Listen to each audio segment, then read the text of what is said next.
It's a selfie stick! Oh! We're cool! Where's mine?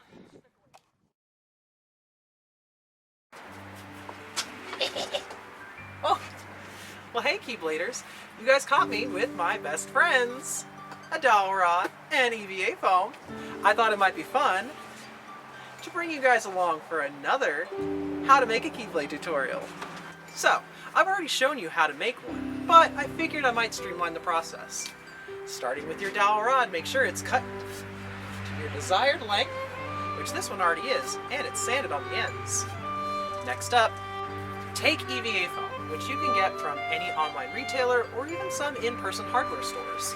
This stuff's really great for sword combat because it's really high density, can take and give out a hit, and not hurt anyone in the process. So, you take this, you mark out your patterns on it. I just used a blue Sharpie, which shows up as purple. You might not be able to see it very well. Until I get close. There it is! High white balance.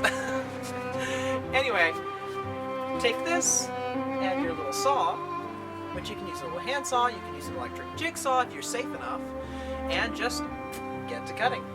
And remember, this is just the initial cut, so big rough sections are totally cool.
Now that we've got these guys all cut out, what are these? Well, these are rough cuts.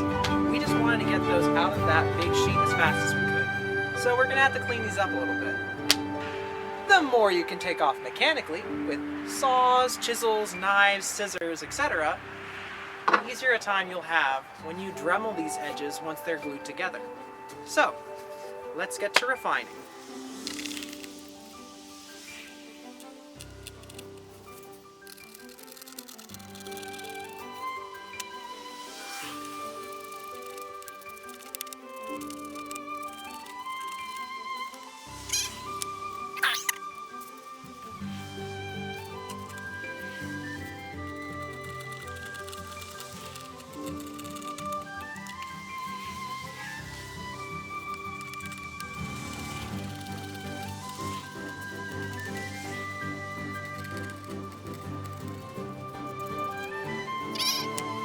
And for smaller little pattern pieces like this guy, you can use other types of foam, like this nice high-density EVA foam, or even craft foam.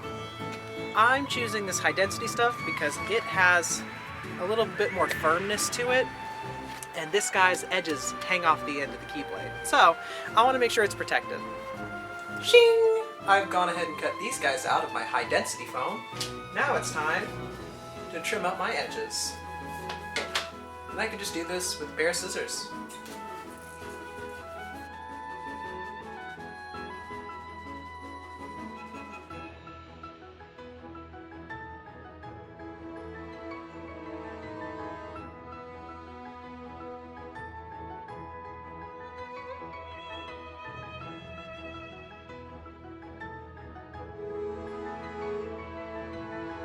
there we have it.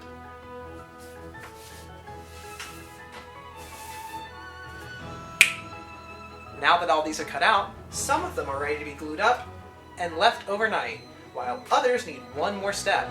We're going to take these little guys, and they have hollow sections on the inside, so we're going to go ahead and cut those out with our Dremel tool. As for the rest of you, now that all of these guys are all glued up, all I have to do is tie them up and leave them overnight. Again, just using my favorite little Fabri-Tac here, or other adhesives such as contact cement or other things could probably work well, but I've never gone wrong with Fabri-Tac. Now that it's time to Dremel, let's take a quick review. What all do you need? Number 1, well-ventilated area. Check. Number 2, mask and protection. So everything from a coat, your mask, and your gloves. Well marked out pattern pieces, ready, and some cardboard just in case you drill all the way through. Alright, let's get to dremeling.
Now it's time for a pop quiz. If you watched the previous Keyblade tutorial, you might know this answer, but how do we attach these little guys to this? Well, we have to dig a channel through the center. Now it would be a little simpler to use a mechanical router just to cut straight through this, if I had one, but a Dremel will work just fine.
Alrighty. All good. Back to it.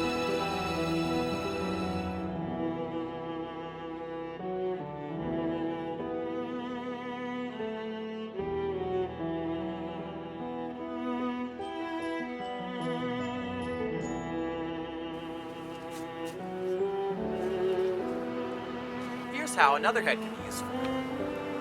This guy is my rounded bit. A little bit more like a stone than sandpaper. but it's also got a really nice fine tip. So we can get these sections right here in the middle.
Now that these pieces are done, let's go ahead and glue them on.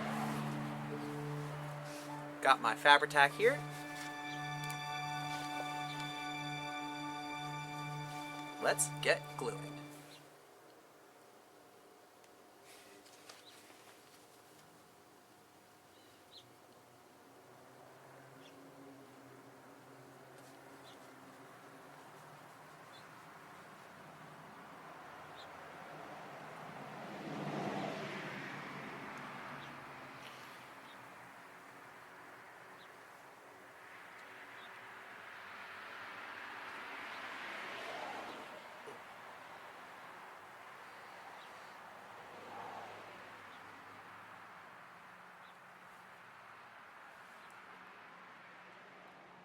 Now that we've refined all of the points and cleaned up our edges, it's time to sand the flat. Mask up, glove up, and get revved up.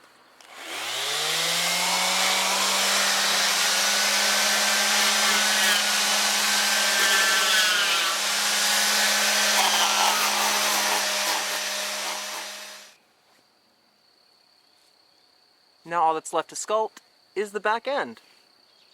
Now it's time for Plastidip. And ironically enough, the last time I did Plastidip on camera, it was also the middle of the night. Anyway, since I've got all of my detail work done, which is all through little, craft foam details, it's time for Plastidip. Keep this in a temperature-controlled environment. It is like a spray paint, so in a wonderfully well-ventilated area, keep it about a foot away from what you're spraying. And if it's too cold, it will clump up. If it's too hot, it's going to also not really take very well. So a nice evening like this, where the temperature's pretty fair, there's not a lot of wind, you can get to spraying.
One important thing to keep in mind when you're spraying Plastidip is that as it's drying, you may encounter a problem where right there, right there, yeah. So Plastidip sometimes makes foam lift off of a surface if you're just using contact cement, but this isn't a problem. This can easily be fixed with just a little tack of hot glue.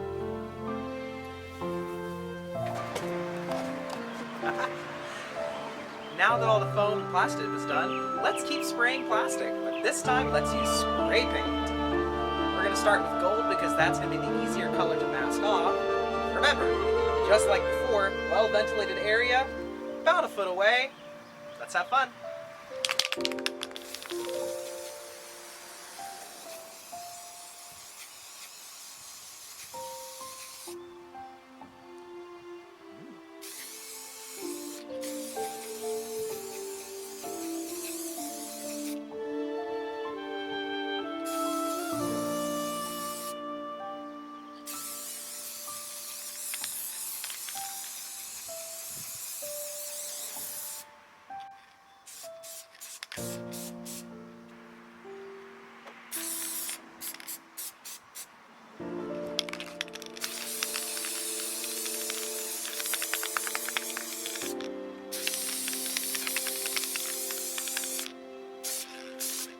Now that our gold's dry, it's time for purple.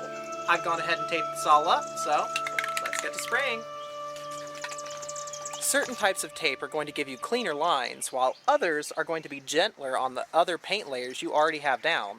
So make your choices accordingly on how you want to roll your dice. And let's get to spraying.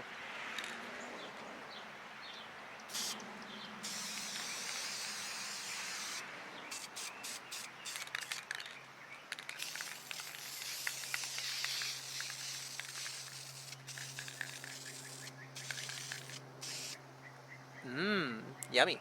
And now it's time for one of my favorite parts, taking the tape off.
Now don't mind me while I take this big cutie off for some hand painting. Be right back. Now that it's been painted, and now that it's been almost a year since that last clip, a year, several conventions, a couple of episodes, yeah, the editing process on these episodes is really weird. But we have a finished Keyblade, all painted up with all of our unique details, all of our separate layers of paint.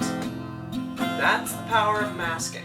When you mask off different sections, you can get some really strong color lines. But the important part is what you take away from this episode, and if you're able to make the props that you want with any of the lessons that I've taught. I'd love to hear down in the comments what you guys plan on making or have already made from being inspired by anything you've seen in one of our Maker's Diaries episodes. Speaking of, next Maker's Diaries, we're going to look back at some props we used in the show. I know we already had one episode about props, but there are a lot to cover, especially in some of the newer episodes where we have even more really fun things. So stick around and make sure you check it out. But until then, like, comment, and subscribe. And once again, let us know about your favorite props that you've been working on in the comments. Later, Keybladers!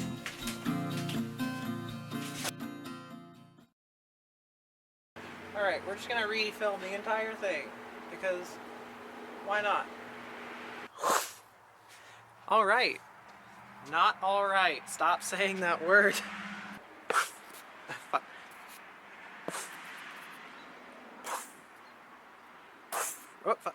How did I get it like 3 times in a row? No, not alright! Alright, girl, this is the take. Huh. Alrighty. No! This stuff, it's got some nice take to it. Take to it? And for smaller little crap. And for smaller and for smaller little pattern. And for smaller litter. Time for a pop. Gun? I said time for a pop, and then there's a gunshot. Which means it's time to drop a stick. Alrighty. No, I hate that word. Oh god! I almost broke it. I just got it caught between my knee and the chair. Oh, I added some stress lines. You know, there's a magical little thing called irony. And the last time that I filmed Plastidip was also in the middle of the night. It's not the middle of the night, it is springtime, and somehow the sky is my enemy. Alright, one's for real. Ironically enough, the last time I did plastidipping... Stop your fucking engine! You sound like a plane taking off. Oh, there is a plane taking off. There's a plane right there. I live near an airport. Alrighty, so and now you say you're on full battery. You lie. You lied to me a minute ago, camera. Okay.